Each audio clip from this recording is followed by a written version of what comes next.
50 രൂപ കൊണ്ട് നമുക്ക് എന്തൊക്കെ കാര്യങ്ങൾ ചെയ്യാൻ കഴിയും? ചായ കുടിക്കാം, അത്യാവശ്യമുള്ള സാധനങ്ങൾ വാങ്ങിക്കാം. 50 രൂപ കൊണ്ട് നിങ്ങൾക്ക് എന്തൊക്കെ കാര്യങ്ങൾ ചെയ്യാൻ കഴിയുമെന്ന് ഞാൻ കാണിച്ചു തരാം. ആദ്യം പറഞ്ഞ 50 രൂപയും വെൽഫെയർ ട്രസ്റ്റും തമ്മിൽ എന്താണ് ബന്ധമെന്നല്ലേ നിങ്ങൾ ആലോചിക്കുന്നത്? 50 രൂപ കൊണ്ട് നിങ്ങൾക്ക് ചെയ്യാൻ പറ്റുന്ന കാര്യം ഞാൻ വെൽഫെയറിൽ കണ്ടെത്തി. ഇവിടുത്തെ താമസക്കാർക്ക് മികച്ച സൗകര്യങ്ങളും ചികിത്സാ സേവനങ്ങളും നൽകി സ്ഥാപനം മുന്നോട്ട് പോകണമെങ്കിൽ വലിയൊരു തുക തന്നെ ആവശ്യമായി വരുമല്ലോ. അപ്പോൾ വെൽഫെയർ ട്രസ്റ്റ് പറയുന്നത് അതിനായി മാസം തോറും വെറും 50 രൂപ ഗൂഗിൾ പേ വഴിയോ മറ്റോ അയച്ചു തന്നാൽ അത് വലിയ മാറ്റങ്ങൾ ഉണ്ടാക്കുമെന്നാണ്. നിങ്ങൾ നൽകുന്ന 50 രൂപ കൊണ്ട് കുപ്പത്തൊട്ടിയിൽ നിന്നും ഭക്ഷണം കണ്ടെത്തുന്നവർക്ക് ഒരു നേരത്തെ അന്നവും, ഉണങ്ങാത്ത മുറിവുകളാൽ രാപ്പകലോളം വേദന സഹിച്ചവർക്ക് ഒരാശ്വാസവും, ജീവിക്കാൻ കൊതിക്കുന്ന മനുഷ്യർക്ക് ഈ നന്മയിലൂടെ കനിവേകാം.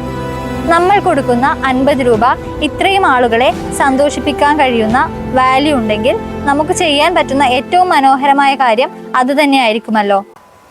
അപ്പോൾ മറക്കരുത്, വെൽഫെയർ അസോസിയേഷൻ ട്രസ്റ്റ് ചെയ്യുന്ന സേവനങ്ങളിൽ നമുക്കും 50 നന്മയിലൂടെ പങ്കുചേരാം.